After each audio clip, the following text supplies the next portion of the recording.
Hi, I'm Kathleen Byram. I'm author of Conversations with Donkey, a Bipolar Journey. I'd like to read to you today from the chapter Dad and I. It's chapter 29. First, I'd like to say, if you see the fact that I have glitter all up in here, somehow I managed to get it all up in there. So, my excuse is that it's Halloween. Okay.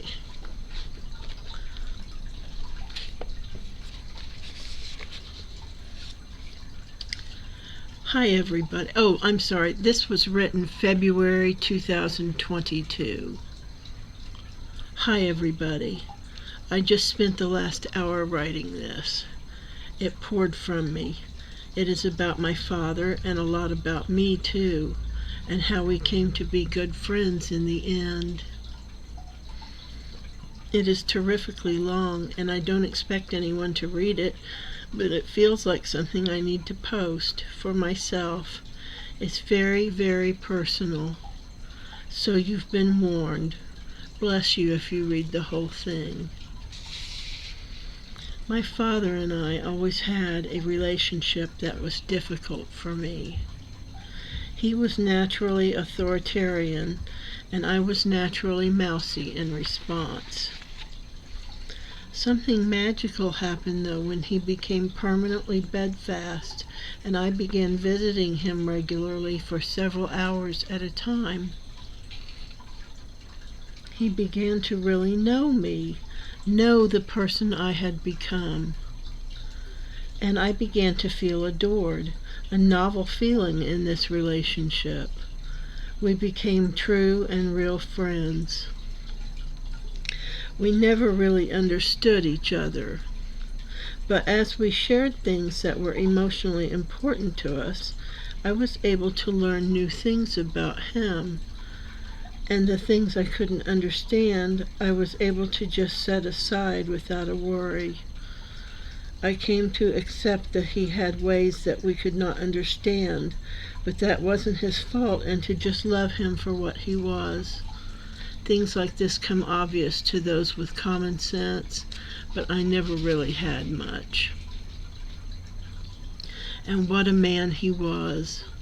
He wasn't like everybody else. He was different. He was special. Actually, both my parents fit that description. They are both two special people. I always felt that they stood out in their own unique ways. They are excellent people. So striving for perfection, it seems in retrospect, these very human people did their utmost to bring me up and in as wonderful an atmosphere as possible.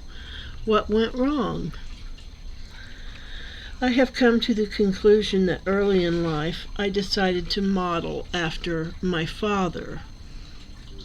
This didn't always serve me well and conflicted with the part of me that was like my mom, and the result? Quirky, sarcastic, reserved, and I always felt like I was what they now call cringy, an oddball. I never felt comfortable in my own skin until lately. I felt like a little weirdo. Someone with very different traits of Brenda, my mom, and Frank, my dad, and I was trying to be someone I wasn't.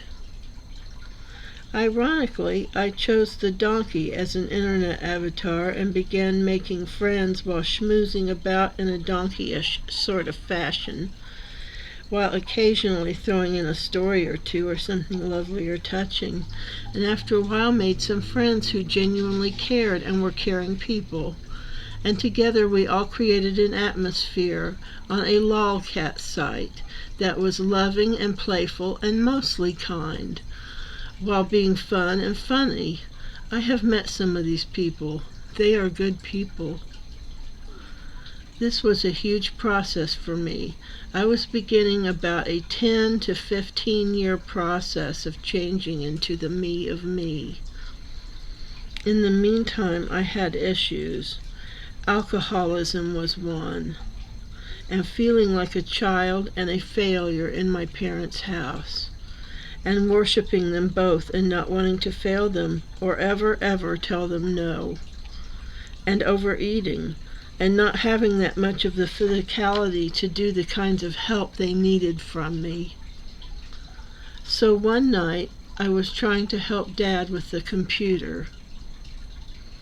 We were both drunk. He misunderstood me and then accused me of calling him a liar, if I remember correctly. The very idea that I would call my father a liar. We were soon enmeshed in a furious argument, something that never happens. Soon it became apparent to me that he felt scornful toward me, like I was an animal, and I reminded him that I was his daughter. He responded hatefully. In another few words, I was in my room in a fury, and I sought a tool to cut myself as badly as I could manage. Fortunately, I ended up in the hospital and in a psych ward. It was an incredible experience. They diagnosed me, as I suspected, bipolar. When I arrived, I was on a gurney and I couldn't stop crying. I just lay there not caring on the thing and crying and crying. I was so incredibly depressed.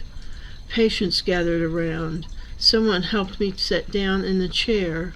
I was so huge I couldn't fit, and she said, "Oh, you're too tall," and I think this act of kindness made me cry again.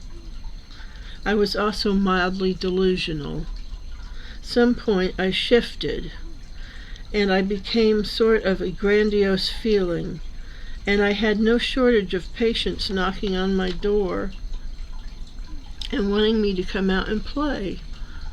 I felt like the donkey, and some students came and wanted to know if they could interview some of us patients. And I agreed. I told a glorious tale of high donkeyness. I came alive in there and made friends and felt like I understood people who were people, not freaks, and just had problems like everyone else. Everyone has problems. And I did good things for people, lots of good things, and some were small and others more profound. And I was finally medicated. Thus began a shift in my father's and my relationship. Suddenly he was more doting, more patient, and to my surprise, more respecting. Another thing was happening. I had a history of poor romantic choices and baggage to go with it. I finally decided I had had it when a guy who was clearly my boyfriend informed me he was not. This is when the candy shop got closed down. For 10 years, no dating. And as I was growing into a donkey, I was learning and striving toward appreciating someone kind and good and patient and affectionate. Enough affectionate and lovingness to blot out all the old needy, wanty, clingy, withdrawing craziness. And I found the right person. Another person like me who identifies as broken. And together we make perfect. 4 years, still no arguing, no fights, just respectful disagreements. The last few years have been eye-opening spiritually, while being traumatizing, shocking, surprising, depressing, and other nasties. At some point I became almost obsessively spiritually critical, constantly thinking of methods of improvement, and in many ways I have grown exceedingly. This is what my father came to understand, and he came to see me, well, sort of like in the eyes of those who love me, or something like that. I don't just post boring inspirational memes and cat pics all the time. I do good stuff when I can, I promise. I'm a horn tooter from way back, but not this time. And Dad finally came to understand this. His face would light up about it. He never knew about my online life before he was bedfast. He just wasn't interested, And when he was bedfast, he finally got to know me for the true me and not someone trying to be someone I'm not. Because despite the fact that I act like a donkey sometimes, I am 100% for reals. I am coming to you from the heart and honest as you're going to find.